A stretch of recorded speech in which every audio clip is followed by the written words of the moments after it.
चाहूँगा, जो समलैंगिक विवाहों का जो प्रस्ताव रखा गया है ये श्रेष्ठ नहीं है। हमारे आने वाले सनातन धर्म के लिए कहीं ना कहीं ये चोट पहुंचाने वाले के श्रोता भाई बहनों को हर हर महादेव।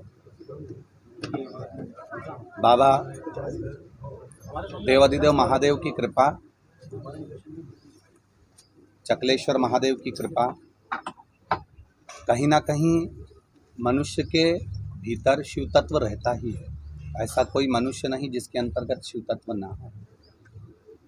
तो हम तो ये कहेंगे कि भगवान कृष्ण की भक्ति करते करते भगवान कृष्ण ने ही, राम ने ही शिव तत्व को प्रदान किया है और शिव भक्ति में लगाया है। कब से कब ये 1999 से कथा चल रही है। बाबा की कृपा से पहली कथा चांडक परिवार में हुई थी और जब से ये कथाओं का क्रम चालू है। पंडित जी, जिस प्रकार से जन सैलाब कथाओं में उमड़ रहा है, क्या कुछ मानते लोग जागरूक हो रहे हैं या कुछ और? शिव की ओर भक्ति का प्रभाव बढ़ा है। जैसे कोरोना महामारी के अंतर्गत लोगों को जो तकलीफ़ें हुई हैं, तब लोगों को इस चीज़ का ज्ञान हो गया कि धन दौलत सब अपनी जगह रह जाती है, बैंक में लॉकर में पैसा पड़ा रह जाता है। जो कोरोना काल के अंतर्गत लोगों ने सेवा करी है, किसी भूखे को भोजन कराया, किसी को औषधि प्रदान करा, किसी को कुछ करा, तो वो तत्व उनके भीतर आया कि ये कहीं ना कहीं भगवत भक्ति हमको करना चाहिए। मिश्रा जी, मैं आपसे सवाल करना चाहूँगा, नर सेवा ही नारायण सेवा है। आपको इतना लोग दान दे रहे हैं, आप कितना चैरिटी करते हैं? आप देखते होंगे सीहोर में हजारों लोग प्रतिदिन भोजन करते हैं। लगभग 30 से 40 हज़ार आदमी रोज का भोजन प्रसाद वहाँ ग्रहण करता है। औषधि सेवा, वहाँ पर एक छोटा चिकित्सालय है जिसमें कोई भी लगभग 48 से 50 गांव के लोग लगे हुए हैं कुबेरेश्वर धाम के आसपास में, जो वहां आकर अपने शरीर का जांच कराना, सेवा लेना। वहां से औषधि निःशुल्क रहती है, रुकने की व्यवस्थाएं आदि गादी तकिया सभी निःशुल्क रहता है। वहां पर एम्बुलेंस चलती हैं, 2 एम्बुलेंस समिति द्वारा चल रही हैं जो निःशुल्क हैं।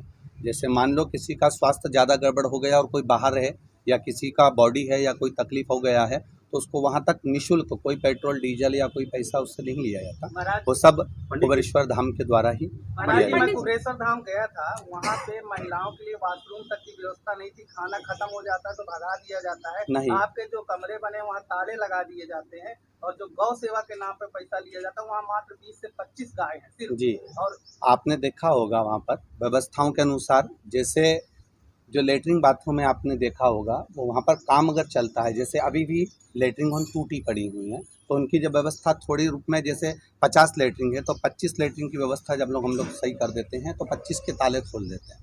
जैसे रूमों की आप बात कर रहे हैं, उस बिल्डिंग में आप कभी जाएँ ऊपर तो मालूम करेंगे कि ऊपर जो पाइपलाइन डली हुई थी, वो पाइपलाइन फूटने के कारण पूरे कमरों के अंदर पानी भरा रहा था। इसके कारण उनमें तालों की व्यवस्था करी गई।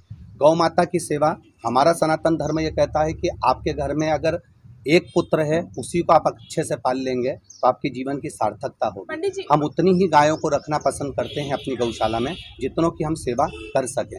अधिक गाय रखने पर अगर कोई भूखी मरे या किसी को कोई त्राण उत्पन्न हो तो उससे हम लोगों को भी दुख उत्पन्न होगा। एक बड़ी गौशाला के लिए एक भूमि को खरीदा गया है जो कि कुबेरेश्वर धाम से कुछ दूरी पर है। वहाँ पर एक तालाब का निर्माण चालू हो चुका है, लगभग 4 या 5 दिन हुए हैं अभी हाल, और वहाँ एक बड़ा बेल्ट गौ माता के लिए निर्मित किया जा रहा है। जब वो पूर्ण तरह से निर्मित हो जाएगा तब आप लोगों को उसकी भी सूचना जल्दी ही प्राप्त होगी कि वहाँ हजारों गाय एक साथ में चारा पा सके, एक साथ में पानी पी सके और एक साथ में वहाँ आराम से सुचारू रूप से, उनको बांधने की जरूरत नहीं पड़ेगी। इतना बड़ा बेल्ट गौ माता के लिए निर्मित किया जा रहा है जिससे वो आराम से वहाँ सुचारू रूप से चारा भी खाए, पानी भी पिए और घूमती रहे, उसको बांधने की जरूरत कहीं नहीं पड़े। पंडित जी, मेरा सवाल है कि सदानंद सरस्वती जी ने समलैंगिकता के मामले में कहा कि धर्म परंपरा संस्कृति के खिलाफ है, सुप्रीम कोर्ट मान्यता देता है, क्या कहना चाहिए आप? धर्म से राजनीति के प्रवेश को आप किस रूप से देखें?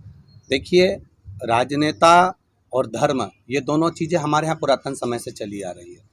भगवान श्री दशरथ जी महाराज के राज्य में भी गुरु बैठा करते थे, अपना ज्ञान दिया करते थे, सतमार्ग की ओर लाने का प्रयास किया करते थे। ऐसा नहीं कि राजनेता के अंतर्गत धर्म नहीं या धर्म के अंतर्गत राजनेता नहीं, दोनों एक सामान्यता के साथ चलेंगे। जैसे सब्जी में नमक की मात्रा बराबर रहे तो ठीक है। घंटा का प्रवचन है, उसमें से मात्र 15-20 मिनट ही आप बताते हैं, बाकी सब ऐसे ही प्रक्रिया चलते रहता है। ये लोगों की मांग है कि उसको भुगतान से बताएं। देखिए, क्या कहें? शिव पुराण तो आपके घर में भी है और शिव महापुराण सभी के घर में विराज रही है।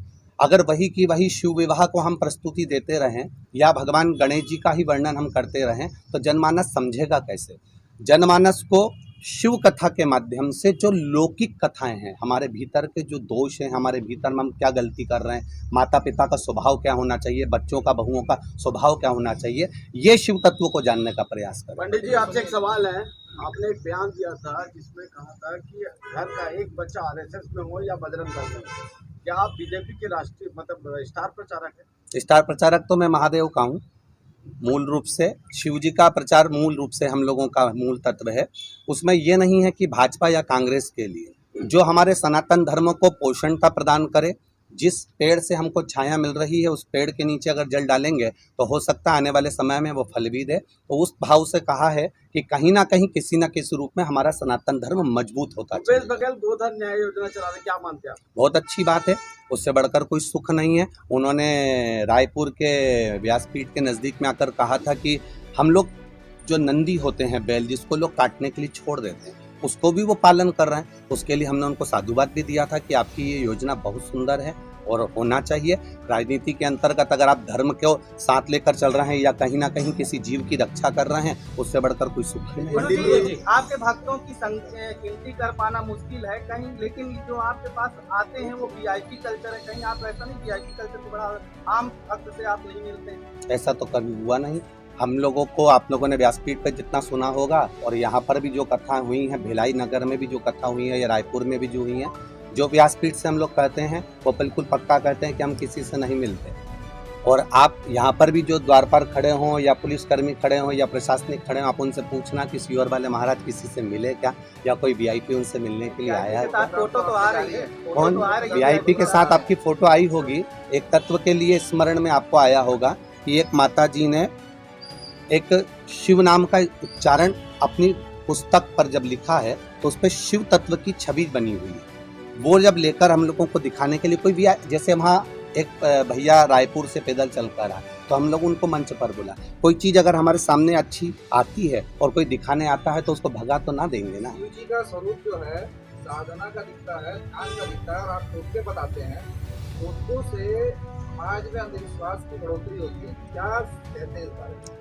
एक भी टोटका अगर बताया हो तो आप बताइए कोई टोटका है जो शिव महापुराण में ना लिखा हो। शंकर जी को बेलपत्र चढ़ाना अगर टोटका मानते हो, शिव जी को दूध चढ़ाना या दही चढ़ाना टोटका मानते हो, बेलपत्र पर शहद लगाना अगर टोटका मानते हो, जो नहीं लिखा हो वो जरूर बताइएगा। इसी से जुड़ा हुआ मेरा सवाल ये है कि आप अपनी कथा के दौरान कईयों को निदान बताते हैं और उसको कई लोग चमत्कार समझते हैं, कुछ लोग उपाय समझते हैं। चमत्कार और उपाय के बीच में विज्ञान कहाँ है? बिल्कुल है ना विज्ञान, क्यों नहीं है। जिस बेलपत्र को लोग मंदिर में चढ़ाकर फेंक देते थे, आज वो बेलपत्र खा रहे हैं। तो जिन्होंने उसको औषधि के रूप में फिर निकालना प्रारंभ करा, आखिर इसमें बेलपत्र में है क्या, तो उन्होंने निकाला ना कि बेलपत्री में ऐसा तत्व छुपा हुआ है जिससे शुगर, बीपी और थायराइड की इलाज हो जाता है। तो धीरे धीरे जब व्यासपीठ से कुछ बोला जाता है तो उसको लोग सर्च भी करते हैं। जब उसको सर्च करते हैं तो उसमें निकालते हैं कि इसमें ऐसा तत्व है क्या, इसमें जल चढ़ाने में क्या तत्व है, भगवान शिव को दही चढ़ाने से क्या महत्व है। ये हमारी जो वेद व्यास जी ने पूरे 24,000 श्लोक में जो शिव महापुराण के अंतर्गत बताया है, तो उसकी महत्वता में एक एक चीज का वर्णन है। बेलपत्री का वृक्ष लगाया है। धर्म बाजार और मुनाफाखोरी क्या कहना चाहेंगे? धर्म बाजार और मुनाफाखोरी, पहले तो उसको डेफिनेट करिए, उसको समझाने का प्रयास करिए। सर 5 रुपए की चीज को पंडित जी 50 रुपए में बेचा जाता है जी, धार्मिक पंडालों के आसपास। जी, इसे आप मुनाफाखोरी के रूप से देखते हैं या फिर? हमने उसका वर्णन कल भी व्यासपीठ से करा है कि आप जो गलत कर रहे हैं उसका भुगतान तो आपको भोगना ही पड़ेगा। हमने ये भी कहा है कि चाहे सीवर वाला महाराज हो, चाहे दुनिया का कोई संत, साधु, सन्यासी, तपस्वी या साधारण व्यक्ति हो, उसको अपने कर्म का भोग भोगना ही पड़ेगा। आज हमको खांसी चल रही है तो हम ही उसको भोगेंगे। आपका शरीर में ताप है तो आपको ही उसको भोगना है, आपका सिर दर्द है तो आपको भोगना है। उसी तरह आप धर्म की जगह पर अगर 2 रुपए ज्यादा कमा भी लोगे, मालूम पड़ा वो बाद में डॉक्टर में लग गया या गलत जगह लग गया, तो उसका कोई कहते हैं उसके बाद मांस मदिरा का सेवन वर्जित है, लेकिन यहाँ लोग जो आपने करवाया, सैकड़ों लोग मांस मदिरा का सेवन करते हैं।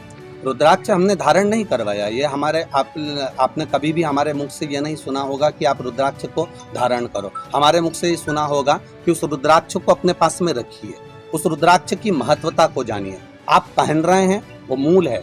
और मुझे विश्वास है जिसके घर में रुद्राक्ष धीरे धीरे प्रवेश करते जाता है और जो शिव तत्व की ओर जाता है वो अपने आप ही धीरे धीरे मांस मदिरा से दूर होता चले जाता है। ऐसे कई पत्र व्यासपीठ पर रखे हुए हैं जिसमें लोगों ने मदिरा को छोड़ा है, मांस को छोड़ा है। ऐसे कई पत्र व्यासपीठ पर रखे हैं, उसका भी आप अवलोकन करिए। मिश्रा जी, आपका एक तो बयान आया था कि जिसमें आपने संविधान बदलने की बात करी थी, संशोधन की बात करी थी, आपने क्यों कहा था? क्या पहली बात तो संविधान में कहेंगे संशोधन करना चाहिए? कि व्यासपीठ से आज तक संविधान बदलने के लिए बयान नहीं दिया गया। आप कोई भजन गा रहे हो और उस भजन की अगर कड़ी को आप निकाल लेते हो अलग से तो ये आपकी विवेकता है। हमारे यहाँ से, हमारी व्यासपीठ से आज तक ये संबोधन नहीं कहा गया कि संविधान बदलिए। हमारे यहाँ आपका वीडियो है मेरे पास, भजन, आपने कहा आप उसको भारतीय सुनिए, संविधान को बदलना आप चाहिए। भजन सुनिए, वापस सुनिए उसको एक बार, वीडियो को मुझे भी सुनाने का प्रयास करिएगा। आप मुझे सुनाइए उस वीडियो को जिसमें मैंने ये कहा हो कि संविधान बदलिए। आप उसमें वीडियो में सुनेंगे कि संविधान को बदलो, हमको हिंदू राष्ट्र बनाना है। ये भजन की लाइन है, आप उसको भजन में देखिए। भजन में ऐसे कई लाइनें आती हैं जिसको हम लोगों को आनंद के साथ गाना पड़ता है, भजन का स्मरण करना पड़ता है। अब उस भजन की लाइन को अगर कोई कैच करता है और उसमें अगर गलती निकालता है तो दुनिया में कोई मनुष्य का शरीर ही ऐसा है कि जिसमें गलतियां छांटने के लिए ही हम लोग रहे हो। तो बात आपने कहा था कि अगर बच्चे स्कूल में पढ़ेंगे तो किसी न किसी कंपनी के नौकर बनेंगे, तो आप अपने बच्चों को स्कूल में क्यों पढ़ा रहे हैं? हमारे बच्चे स्कूल के साथ में उनको गुरुकुल की सभ्यता भी दी जा रही है। ऐसा नहीं है, मूलतः हमारा जो संबोधन था उसको आप लोगों ने स्मरण नहीं किया होगा। जो बच्चे स्कूल में कॉन्वेंट स्कूल जो अंग्रेजों ने बनाए हैं, उन्होंने सारे संसार के लोगों को गुलामी देने के लिए बनाए थे। और भारत के जो गुरुकुल होते हैं वो गुरुकुल कभी नौकर बनना नहीं सिखाते। भारत के गुरुकुल राज सिंहासन की गादी पर बिठाना सिखाते हैं। छत्रपति शिवाजी को बिठाया, महाराणा प्रताप को बिठाया, दशरथ जी को बिठाया, जनक जी को बिठाया। राजगादी तक पहुंचाने का लक्ष्य हमारे गुरुकुल देते हैं, भारत की सभ्यता और भारत की विद्या देती है। ये कॉन्वेंट जो दिए हैं वो नौकर बनाना सिखाते हैं। गुरुजी, सभी धर्म सामान्य होते हैं, किंतु सनातन धर्म में बाकी धर्म के लोग नहीं कहते कि हमारा धर्म खराब होता है, क्योंकि सनातन धर्म में कुछ लोग कहते हैं जो अपने धर्म के प्रति टिप्पणी करते हैं। इस संबंध में आप क्या कहेंगे? सनातन धर्म, हम तो व्यासपीठ ने आज तक किसी धर्म की निंदा नहीं करी। कभी आपने व्यासपीठ से नहीं सुना होगा कि किसी धर्म के लिए अपशब्द कहा गया हो। मूलतः जब मेरा बेटा है, वो बेटा कितना भी गंदा काम कर रहा है, आपका पुत्र है, एक माँ से पूछना, वो माँ को मालूम है कि मेरा बेटा पान की दुकान पर खड़ा होता है, उसके बाद भी माँ अपने ही बेटे को चांद का टुकड़ा कहेगी। उसी तरह हम तो कहेंगे, अब सनातन धर्म में अगर जन्मे हुए हो, आपके सनातन धर्म के अंतर्गत आप रह रहे हो, तो आपको आपका सनातन धर्म श्रेष्ठ लगना चाहिए। धर्म परिवर्तन के लिए क्या कहना चाहिए? धर्म परिवर्तन आज के समय में बहुत ज़्यादा मात्रा में हो रहा है। कहीं ना कहीं हमारी भी गलती है, अपने आप की गलतियां हैं। अपने आप की गलतियां ये रहती हैं कि हम कहीं ना कहीं उनको हटाने का प्रयास करते हैं। जैसे भी भैया ने कहा कि एक साधारण व्यक्ति आप तक नहीं पहुंच पाता, तो कहीं ना कहीं हम उनको हटाने का प्रयास करते हैं। वो हटते हैं तो उनका हृदय टूटता है तो वो अन्य धर्म में जाते हैं। हमारा प्रयास ये रहता है, या हमारा सनातन धर्म का ये प्रयास रहना चाहिए कि ब्राह्मण हो, क्षत्रिय हो, वैश्य हो, शूद्र हो, सभी वर्ण का व्यक्ति जुड़कर जब चलेगा तो हमारा हिंदू धर्म या हमारा सनातन धर्म कभी नहीं टूटेगा। शुरुआत में लोग राम कथा, भागवत कथा कर रहे हैं, क्यों पुराण कथा कर रहे हैं? पीछे आपका क्या उद्देश्य, आपने उसको शिव तत्व भगवान शंकर को जानने का एक विषय है। भगवान शंकर को स्वयं ब्रह्मा और विष्णु भी नहीं जान पाए। ये शिव महापुराण तो छोटा सा प्रसंग लेकर इसको जीवन पर्यंत भी लिया जाए तो हम नहीं जान सकते। घर में रहने वाला एक माँ हो, एक पिता हो, एक भाई हो, एक बंधु हो, एक बहन हो, ये सब शिव तत्व के रूप में। उसमें ऐसा नहीं कि शंकर केवल कैलाश पे रहा है। घर में रहने वाला एक एक पिता और माता भी कैलाश से कम नहीं रह रहे हैं। वो भी एकांत में रहना पसंद करते हैं, वो भी अपनी जिंदगी आनंद में जीना चाहते हैं। तो शिव तत्व को जानने का प्रयास करें। राष्ट्र की कल्पना करें, बहुत सारे साधु संत जो हैं वो हिंदू राष्ट्र की बात कर रहे हैं। पंडित धीरेन्द्र शास्त्री जी ने भी कहा, आपकी क्या राय है?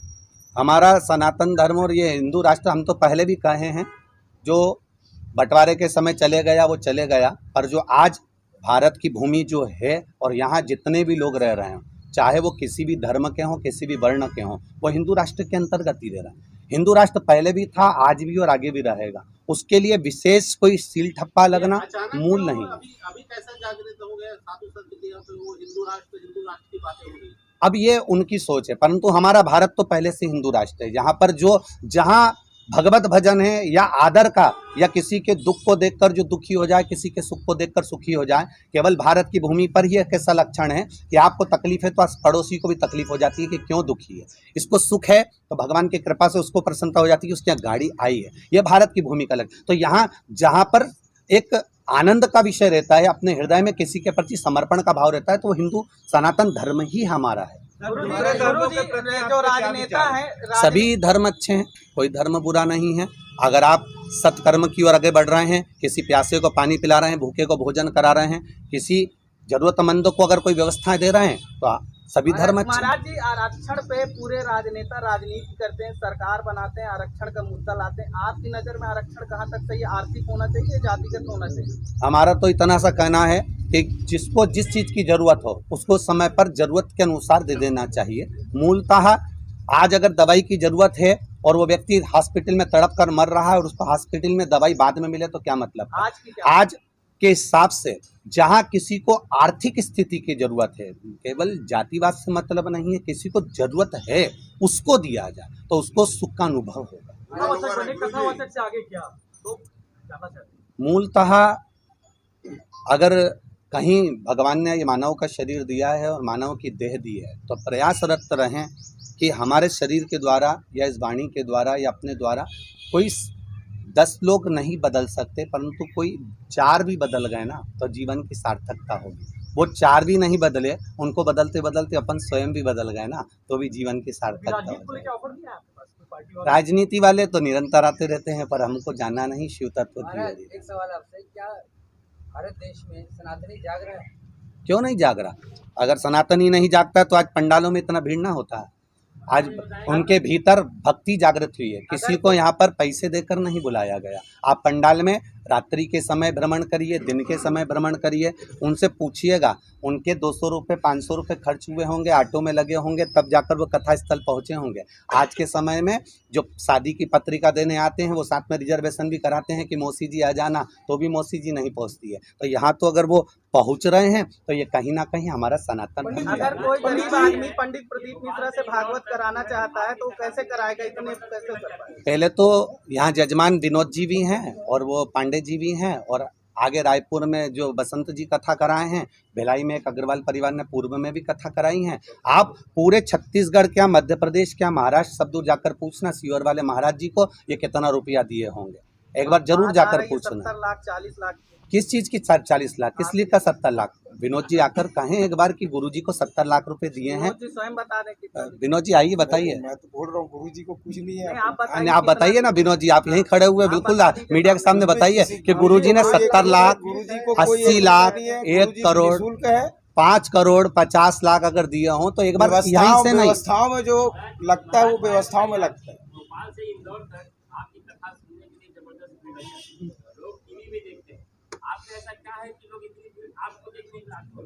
ये तो पता नहीं। गुरुदेव, यहाँ पर छत्तीसगढ़ नक्सल इफेक्टेड रहा है जी, नक्सल यहाँ पर बहुत है जी। आपके माध्यम से क्या संदेश होगा उनके लिए? इतना ही कहना चाहूँगा कि प्रयास रहे कि हमारे जो सैनिक भी लगे रहते हैं, पुलिसकर्मी भी लगे रहते हैं, या सुरक्षा के जो भाव लगे रहते हैं, ये कहीं ना कहीं हमारे भारत की भूमि को या हमारे धर्म को जोड़ने का काम करते हैं, तोड़ने का काम नहीं करते।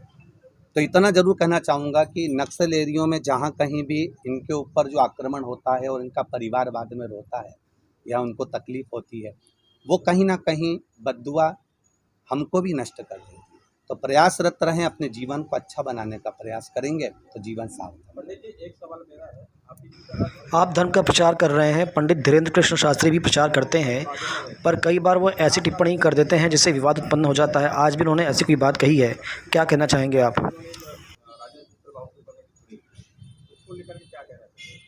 मैं तो इतना कहना चाहूँगा, हो सकता है वो जो पढ़ रहे हों, वो जो अध्ययन कर रहे हों, उसके अनुसार वो बोल रहे हों, पर हमारे यहाँ किसी भी धर्म के कोई देवता हैं, मान लो ब्राह्मण धर्म के देवता हैं या क्षत्रिय धर्म के देवता हैं, उनको भगवान के रूप में अगर पूज रहे हैं तो कुछ तो उनमें अच्छा ही हो, जिसके कारण बस उनकी पूजन करी जा रही है, उनकी आराधना करी जा रही है। हम उनके गुण को छाटें और गुण को छाट कर जनमानस तक दें। ऐसा कोई व्यक्ति नहीं संसार में जिसमें अवगुण ना हो। हम भी होंगे तो हमें भी कुछ अवगुण भरे होंगे। संसार में जन्मा हुआ प्रत्येक मानव के अंदर अवगुण है, परंतु हम उस गुण को क्यों नहीं प्रकट करते, हमें अवगुण ही क्यों नजर आता है। तो हमारा तो इतना सा कहना रहेगा कि ऐसा नहीं, वो जो अध्ययन कर रहे होंगे उन अध्ययन में हो सकता है उनके पास में ये बातें आई हों, परंतु हमारा प्रयास ये रहे कि हम उसमें से कुछ अच्छा जनमानस तक पहुँचाएँ, जिससे हमारा सनातन धर्म जातियों में ना टूटे, एकजुट होकर आगे बढ़े। धर्म की परिभाषा यही है कि किसी दुखी व्यक्ति को देखकर दुखी हो जाना और सुखी को देखकर सुखी हो जाना। उसके जीवन में अगर कहीं कष्ट है और आप आगे बढ़कर उसका साथ दे रहे हैं तो हमारा वो सनातन धर्म है। मतलब आप उसके लिए अग्रण्य हैं, खड़े हैं। उसको ये नहीं कि मेरा पिता ही होगा। एक लड़की कुंवारी अवस्था में जा रही है और उसका पिता उसके साथ में है, तो उसको लगता है कि मेरा बाप, मेरा पिता मेरे साथ में, मेरे को कोई आंख उठाकर नहीं देख सकता। सनातन धर्म की मूलता ये रहती है, जब आप एकांत में भी निकल कर जाएं और आपको किसी का भय ना हो तो समझ लो कि सनातन धर्म जागृत हुआ है, उसमें कोई आपके ऊपर उंगली नहीं कर सकता। गुरुजी, ये आखिरी प्रश्न जी, यहाँ सारे धर्म जाति के लोग रहते हैं गुरुजी जी, आखिरी संदेश आप क्या देना चाहते हैं भिलाई वासियों? भिलाई वासियों को इतना ही कहना चाहूँगा कि जैसे भिलाई में लोहे का खान माना जाता है, इस्पात नगरी कहा जाता है, तो जैसे लोहा बहुत कठोर होता है और इतना कठोर होता है कि वो तलवार बनकर कईयों को काट देता है, पर लोहे से भी ज़्यादा कठोर होती है अग्नि, जो लोहे को गला देती है। अग्नि से भी ज़्यादा, अग्नि को लगता है कि मैं कठोर हूँ, तो अग्नि से ज़्यादा कठोर होता है जल। जो जल एक लोटा पानी अग्नि को बुझा सकता है। अब जल को लगे कि मैं कठोर हूँ, तो जल से ज़्यादा कठोर होता है मनुष्य, जो उसको लोटे में भरकर निगल जाता है। पर मनुष्य से ज़्यादा कठोर होती है उसकी बीमारी, जो अच्छे अच्छे पहलवान को भी निगल जाती है। उस बीमारी को निगलने वाला अगर कोई होता है तो वो परमात्मा की भक्ति होती है। एकांत में जब पड़े रहते हो तब कुछ भी याद नहीं आता, तब केवल भगवान ही याद आता है। उस समय डॉक्टर भी कह देते हैं कि अब उस पर भरोसा रखो, अब हमारे हाथ में कुछ भी नहीं है। तो उस भक्ति में संसार का मनुष्य लगे तो उसकी जीवन की सार्थकता हो। हर हर महादेव।